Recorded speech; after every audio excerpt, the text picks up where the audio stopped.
Recordeu quan la gent es coneixia en un bar, en una discoteca? Els joves es creuaven mirades i somriures. El que vèiem a les pel·lícules romàntiques, en definitiva. Sorgia l'amor.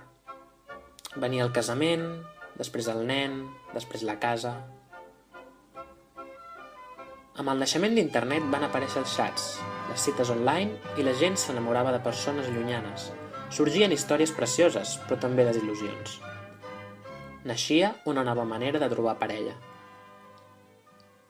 Actualment existeixen les aplicacions per a smartphones que majoritàriament utilitzen la geolocalització per a trobar gent propera a tu i descripcions detallades per a buscar gent afí a tu.